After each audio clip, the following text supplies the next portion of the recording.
What's going on, guys? Welcome to 25 Days of Coaching 2025. For the last several years, I have done 25 days of coaching on different topics from December 1st to Christmas. For several different reasons. One, I enjoy pouring into people. Two, I like creating awareness for what we do as a company to ideally attract clients. I mean, there's definitely a selfish motive to this, but ultimately, I just enjoy giving people information that they just haven't been able to find anywhere else. I believe over the course of the last 7 or 8 years, I have been able to deliver a good blend of authentic, vulnerable, honest feedback, both, not just the wins, not just the sexy, but also the challenges along the way. And these 25 days is just me sharing some lessons I've learned. And this specific year, 2025, I'm going to talk about leadership. I think leadership is where I have differentiated myself the most. Am I perfect? No. Have I let people down? Absolutely. But I've also had a lot of success in building people, in building processes, in building success, in making money, in building profitability, and helping people achieve more for themselves than they ever dreamt possible. And look, I take pride in the fact that a lot of people have been through my organization, both as customers and employees and vendors, and that everybody leaves better than they showed up. That doesn't mean everybody leaves super in love with each other. It doesn't mean everybody leaves on great terms, but I do believe everybody is left better than they got here. And it's something that I do take pretty seriously. And it comes down to some of the leadership lessons I'm going to share with you over the next 25 days. I'm also going to be turning this into a podcast episode. So I'll take the video, I will export the audio, and I'll put it on the new Win Fast, Win Often podcast, so that if you miss a day and don't want to go back and watch the video, you're an audio listener, you're someone who prefers listening in the car while they're driving or when they're working out or doing your walks or whatever you might be doing. This will also turn into a podcast every day from now till Christmas. Today's topic: leadership is not a title, it's a scoreboard of your actions. I've learned for a long time, and I think everybody notices this one way or another in their life and in their business and in their friendships even. Leadership is not a title. It is a behavior. It is a commitment to a very specific level of discipline and morals and values and activity and accountability. And it's something that has to be earned daily. Overall, I think a lot of people, they get the title, they become the CEO, they start a company, they do whatever the thing is, and they think because they have a title that they are a leader, and think that you can sleep on that. And the problem is, most people turn into general task managers. They, did you do your job? Did you do the task? Did you do the thing? It's an oversight, it's an accountability, but leadership comes from behavior. Are you representing a leader inside of your ecosystem? This isn't just in business. It's in your family, it's in yourself, it's in your friend group, it's at church. It's how are you showing up and making decisions as an example of what's to be expected. For me, for as long as I can remember, even back to Little League, I stepped into some form of leadership role. Most of the time it wasn't by intentionality, it wasn't a conscious thought. It was just like, I have high standards and I like holding people around me to higher standards than they hold themselves to.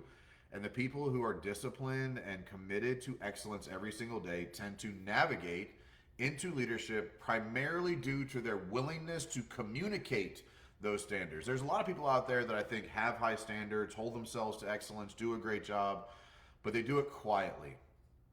And I'm not suggesting being loud and yelling at people is what I mean, but I think being willing to articulate what you're doing, being willing to hold people accountable, being willing to have conversations with people when it comes to their performance is what makes leaders.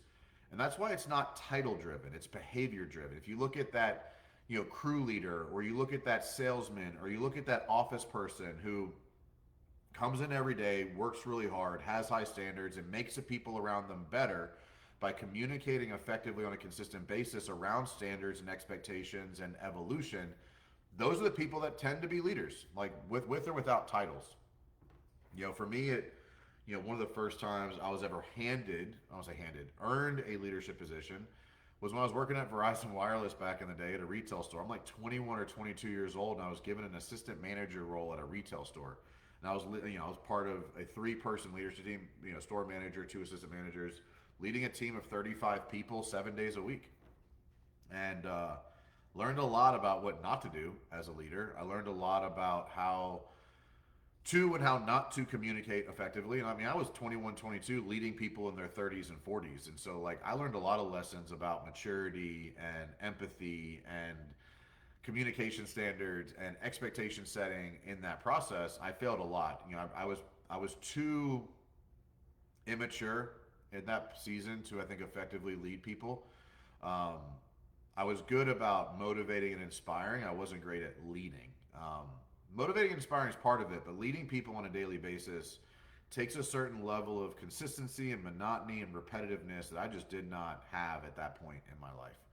And learned a lot about the difference between authority versus influence.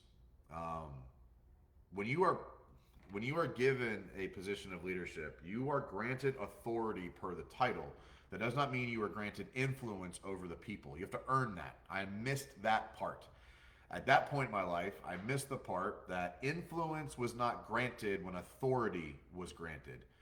And I think a lot of people miss this. They assume because they're in a leadership role, because they have this thing, because they're set up, that they're immediately granted influence over people. Not true. Not true at all. And you see this happen a lot when like high performers as individual contributors are promoted to leadership and they don't understand why people aren't just listening and doing it the way they're supposed to. And just because you're granted authority does not mean you are granted influence over people. That is earned. So how do you earn that? How do you earn influence over people? First is you have to show up consistently. You have to be somebody that follows through on what's expected of them consistently every day, regardless of how you feel, regardless of what's happening around you, regardless of how you're being treated. Showing up consistently with high standards and values every day. And more importantly, when all the factors are against you, when it doesn't seem like you got it in you today, that's when people really judge. How do you show up when it's hard? But showing up consistently is how you earn influence over people. Number 2, second part, set expectations very clearly. I had a conversation this morning with a client about when you're setting expectations with a team, when changes are happening, you have to set expectations clear on what is to be expected and what is not to be expected. I see this happen a lot. People talk a lot about what is to be expected, but they don't talk about what is not to be expected. And so I would challenge you when you're delivering any change of expectations to somebody that you are clearly articulating what they can expect and what they should not expect in whatever's happening in the changes, whether that's comp changes, team changes, location changes, consumer services changes, whatever it is. Setting expectations very clearly on what they can expect and what they should not expect in the given season is super important. And number 3, do what you said you would do.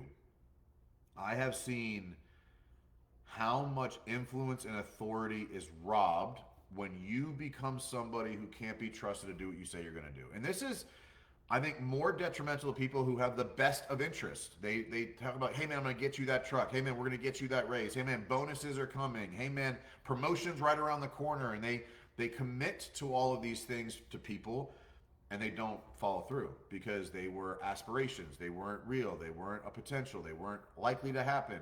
They were something you wanted to do as a leader but weren't sure you could follow through on. But do what you said you would do, because that is where influence and authority is really built. When they believe that you will execute on what you said will happen. And I think that's a big part of kind of what happened with WinRate. I had all the best intentions of things I tried and invested in marketing and sales teams and events and sponsorships and speaking and everything else. And the reality is, like, things just didn't come to fruition the way that we anticipated. And that happens. That's normal.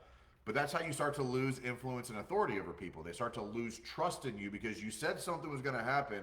When it doesn't happen, you lose trust, you lose authority, you lose influence. And that's ultimately, I think, what happened. One of the primary reasons that I've been dealing with what we've been dealing with on the WinRate side is that, like, I committed to executing on growing the company. And here's all the things I'm going to do. And here's all the money I'm going to spend. And here's all the people I'm going to bring on. Here's all the things I'm going to try. And it didn't come to fruition the way that we anticipated. And so when you don't follow through on what you said you're going to do, it deteriorates. If it happens once or twice, not a big deal. If it happens all the time, which I've seen, I've seen leaders, who regularly commit to things they are not committed to following through on. It happens a lot with the best intention, like I said. Like you telling somebody you're going to get them a truck, telling somebody you're going to give them a raise, telling somebody you're going to give them a bunch of leads, telling somebody that a raise is coming or a promotion is coming, and it never actually happens. You lose influence over that person because they can't trust what you say. But doing what you said you would do is a key part of that. So the 3 things to focus on: show up consistently every day in alignment with your mission, vision, and values. Set expectations very clear on what they can expect and should not expect, and whatever changes are happening or whatever is being delivered to them or whatever authority is being granted to them or whatever initiative is being delegated to them. And then 3, do what you said you would do. Don't say it if you're not prepared to follow through on it. Because ultimately your team is going to follow the model that you set. If you consistently give unrealistic expectations that can't be followed through on, they're going to give that back to you. You're going to get a bunch of yes people on your team who constantly commit to doing things and with no real ability or intent to follow through. And so I would challenge you, identify one place in your life right now where your actions are not backing up your intentions. Where your actions are not backing up your intentions. Where are you underperforming as a leader in your business or your life? And I would challenge you to analyze, make adjustments, and then implement whatever new strategy that might look like. Look, guys, this is day 1 of 25 days of coaching specifically targeted on leadership, and I'm looking forward to seeing you guys back here again tomorrow. Get out there, guys, and win fast and win often.